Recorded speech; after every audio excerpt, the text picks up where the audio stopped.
Okay, let's do some basic math with our complex numbers. We're going to add, subtract, multiply, and divide with complex numbers. Adding and subtracting is really easy. Let's suppose that I have 4 minus 5i plus 2 plus I. All I do is I add the real numbers together and I add the imaginary numbers together. So 4 plus 2 is 6. And negative 5i plus I is negative 4i. Remember to always write your number in standard form, which is real part first and then the imaginary part. All right, let's suppose I'm subtracting. So let's say I've got 2 minus I, and I want to subtract 1 plus 7i. Well, I've got these in parentheses now because when we're subtracting, we usually have to distribute this negative sign. Right, so I'm going to distribute the negative sign and have 2 minus I minus 1 minus 7i. Well, 2 minus 1 is just 1, and negative I minus 7i is minus 8i. Again, you always want to write the real part and then the imaginary part. All right, let's multiply two complex numbers. Now, let's suppose that I have something like 3 minus the square root of negative 2 times 4 plus the square root of 4i.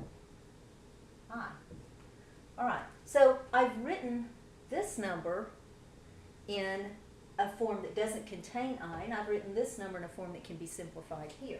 Always want to simplify any square roots that you have. So this one I'm going to rewrite in terms of I. We always do that when we do math with complex numbers. And this one I'm just going to simplify the square root, 4 plus 2i. All right, well when we multiply these two numbers, I'm going to have to use FOIL. So, using FOIL, I've got 3 times 4, which is 12. That's the first terms. Outside, 3 times 2i, which is 6i. Inside, minus 4 square root of 2 times I. Make sure that you write your I on the outside of the square root sign. And the last terms are going to be minus 2 square root of 2 and then I squared. Now, I can't really combine these two like terms because this one doesn't have a square root in it. So I'm just going to rewrite them, but it's not going to look much prettier. But this one I can actually simplify to some extent because I squared is negative 1. So we will have 12 plus, and here I'm just going to write this like this, 6 minus 4 square root of 2i, so that I can show that this is the number in front of I. And then this is minus 2 square root of 2 times negative 1. Remember from the introduction video that I squared is negative 1. And so then I can write 12 plus 2 square root of 2 as my real part, and then plus 6 minus 4 square root of 2i. Let's do one more like that. Let's say that I have 10 plus 5i times 3 minus I. Now this one's going to turn out a lot prettier because I don't have the square root in there. So 10 times 3, still using FOIL, is 30. And then 10 times negative I is negative 10i. 5i times 3 is 15i. And then 5i times negative I is minus 5i squared. Now, this time I can combine these middle terms, which I'm going to do, and I squared again is negative 1. So I'm going to rewrite that one. So I've got 30, and then plus 5i. And then minus 5 times negative 1. Now, I'll just combine 30 plus 5, which is 35, plus 5i. And there's my answer. All right, so adding, subtracting, multiplying really isn't that big a deal. It's dividing where you have a little bit more to think about, a little bit more work to do.